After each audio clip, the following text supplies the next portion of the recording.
तड़पाता है, आजादी लाने वालों का तिरस्कार तड़पाता है, बलिदानी पत्थर पर थूका बार बार तड़पाता है, इंकलाब की बलबेती भी जिससे गौरव पाती है। आजादी में उस शेखर को भी गाली दी जाती है, आजादी में उस शेखर को भी गाली दी जाती है। मैं दिनकर की परंपरा का चारण हूँ, भूषण की शैली का अल्प उदाहरण हूँ, इसीलिए मैं दरबारों के गीत नहीं गा सकता हूँ, मैं पीड़ा की चीखों में संगीत नहीं ला सकता हूँ, मैं पीड़ा की चीखों में संगीत। ध्यान देना, मैं तो रोया था लिखते समय, आपको कैसा लगेगा मैं नहीं जानता। इससे बढ़कर और शर्म की बात नहीं हो सकती थी, इससे बढ़कर और शर्म की बात नहीं हो सकती थी, आजादी के परवानों पर घात नहीं हो सकती थी। कोई बलिदानी शेखर को आतंकी कह जाता है, पत्थर पर से नाम हटाकर कुर्सी पर रह जाता है, पत्थर पर सलूट करता हूं। वाह वाह वाह, मेरे प्रणाम पहुंचे आप तक।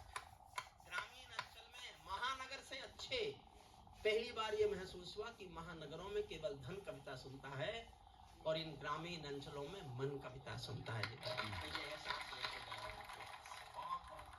बहुत अनुभूति मेरी।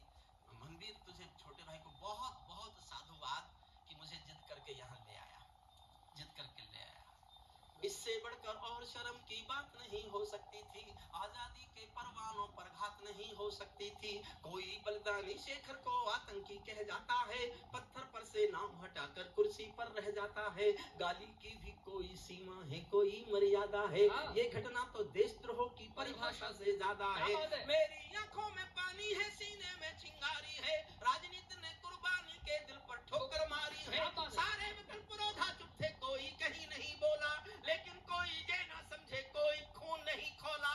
सुनकर बलिदानी बेटों का धीरज डोल गया होगा, मंगल पांडे फिर शोणित की भाषा भूल गया होगा।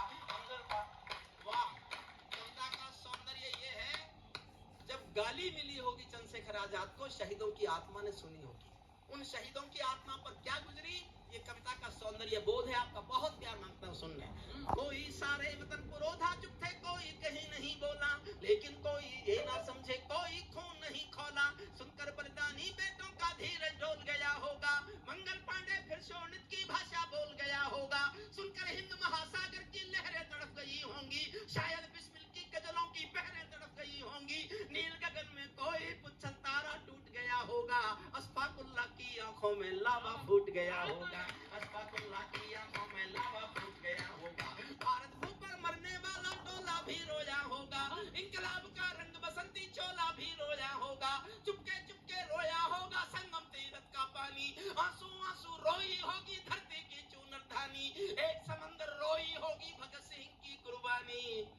क्या ये ही सुनने की खातिर फांसी झूले सेनानी, क्या ये ही सुनने की खातिर फांसी।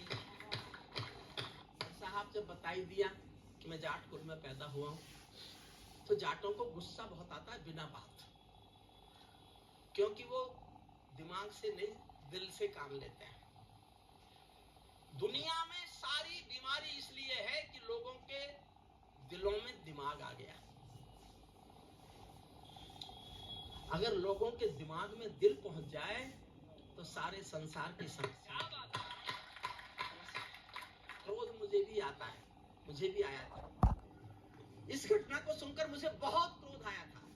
मैं उस क्रोध को कैसे दिखा सका। अगर आपको लगे कि इस जाट कुल के किसी बेटे को ये क्रोध ऐसे ही दिखाना चाहिए था, तो मैं ऐसी तालियां सुनना चाहता हूं जो मुझे याद रहे। 11 महीने से तालियां नहीं सुनी है, मैं अगले 11 महीने तक आपकी तालियों की गूंज अपने कान में महसूस करता रहूं। इतना प्यार चाहता हूं, 4 लाइन सुनना।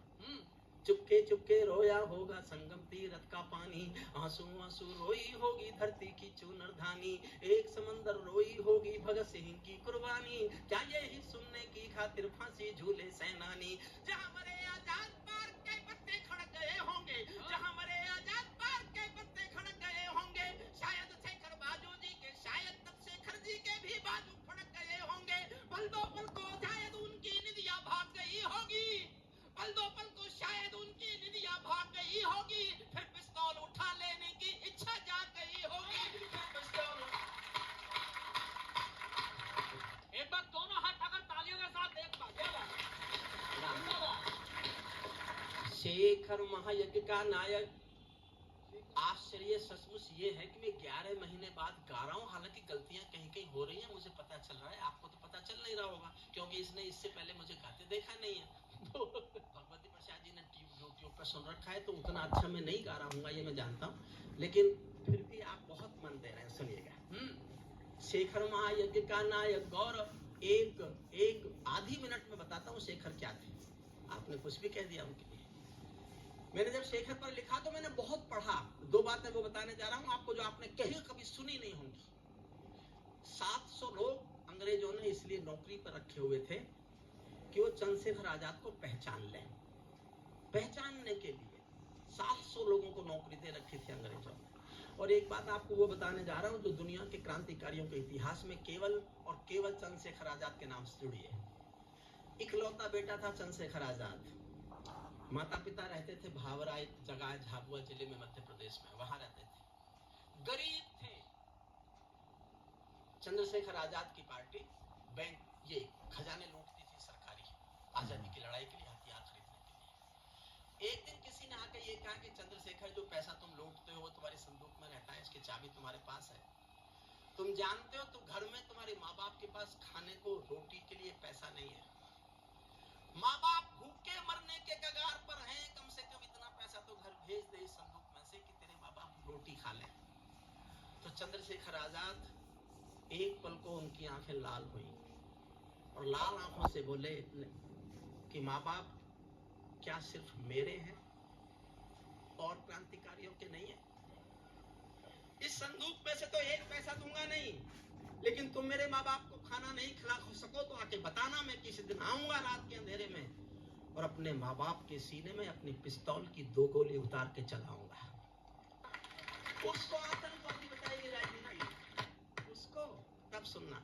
शेखर महायज्ञ का नायक गौरव भारत भूखा है, जिसका भारत की जनता से रिश्ता आज रहू का है, जिसके कारण त्याग अलौकिक माता के आंगन में था, इकलौता बेटा होकर भी आजादी के रन में था, जिसको खूनी मेहंदी से भी जहर जाना आता था, आजादी का योद्धा केवल चले चबे ना खाता था।